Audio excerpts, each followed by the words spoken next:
ngaji saya di YouTube itu dari awal sudah saya ikhlaskan lillahi ta'ala, dan otomatis secara sanad itu tersambung. Yang ada syarat ketat itu kalau mau jadi mufti. Ya jadi apa? Mufti itu orang yang punya otoritas menghukumi halal haram, syarat tidak sahnya sholat atau syarat sah tidaknya nikah itu nggak boleh hanya sekedar ngaji di YouTube. Tapi kalau syarat ingin tahu kebaikan sudah cukup. Karena kebaikan itu ma'ruf, mudah dikenal oleh Jadi kalau syarat-syarat yang ketat harus ketemu gurunya, ngaji lama, terus akhlaknya harus baik, hafal Quran, hafal hadis, itu syarat untuk mufti, ya Pak? Mufti itu begini loh, fatwa sesuatu yang jelimet itu namanya mufti. Kalau sampean kan nggak perlu seperti itu.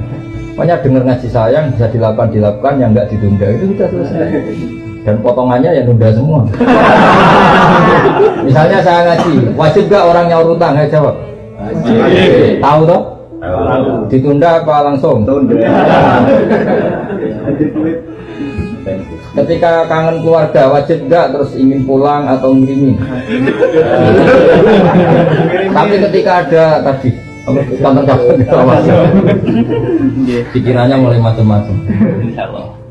Nah, kenapa kalau mufti syaratnya ketat? Karena mufti itu akan menimbang hukum yang kayak iya kayak tidak. Itu harus orang alim, nggak boleh hanya lewat itu. Saya beri contoh ya Mas Gunawan ya, kayak iya kayak tidak. Misalnya gini, saya beri contoh. Kerja di Korea itu baik apa enggak? Kalau melihat sisi jauh dari keluarga enggak baik. Tapi apa artinya deket tapi enak? Enak itu raine ketok terus rezekinya atau ketok. Itu namanya enak. Jauh tapi enggak enak karena veselnya kirimannya banyak. Panjang. Nah kalau istri kamu rata-rata nelpon kangen orangnya apa kangen kiriman? Kiriman. Nah itu kan terus ketika ada orang tanya baik mana merantau sama di rumah itu pas itu cuma itu hukum sosial, tapi seorang mufti pasti gampang kayak iya kayak tidak. Nah itu butuh orang alim yang ngajinya tenanan. Tapi kalau hukumnya suami istri sebaiknya apa ya rukun, itu kan nggak perlu mufti, pasti iya gitu apa?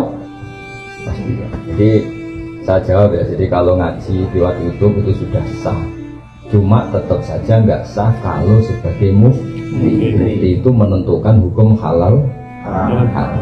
Misalnya kamu marung di warung Korea yang terkenal misalnya masak babi, tapi yang kamu makan bener-bener telur atau ayam, hukumnya gimana? Mesti mufti itu mikir. Kalau melihat ayamnya halal, tapi paling digoreng di wajan yang sama, diletakkan di piring yang sama, dan mereka nyuci piring pasti tidak dengan cara Kalau melihat itu kayaknya tidak halal ya. Tapi kalau melihat bisa saja, meskipun bisa saja pas jatah saya piringnya baru.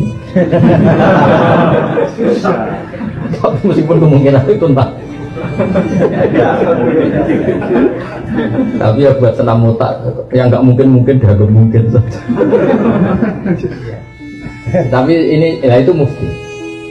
Misalnya sholat pesawat hukumnya gimana? Kalau melihat waktu sholat ya harus sholat. Tapi melihat kalau kamu sesuci misalnya, sesuci di pesawat itu wudunya kira-kira sempurna enggak? Buat kan? Kalau sempurna dimarahin awak apa? Tapi setelah wudu tidak sempurna kira-kira tetap wajib sholat apa enggak? Mesti jawaban pertama wajib. Lalu sholat ini namanya apa? Sholat dihormatin waktu, hanya menghormati waktu, tapi nanti setelah di kos-kosan atau di Korea harus dikodoi. Tapi ketika wajib ngodoi melihat wajah-wajah gini, wah sholat aja sudah menguntungkan, disuruh wajib ngodoi. Muftinya ngeper lagi. Karena wajah-wajah kayak sampean itu semua mufti pasti ngeper. Ini sholat fardu aja apet, apalagi disuruh kodok. Hanya kalau ditanya hukumnya gimana Gus, wajib sholat, wajib ngulang enggak? Kamu enggak.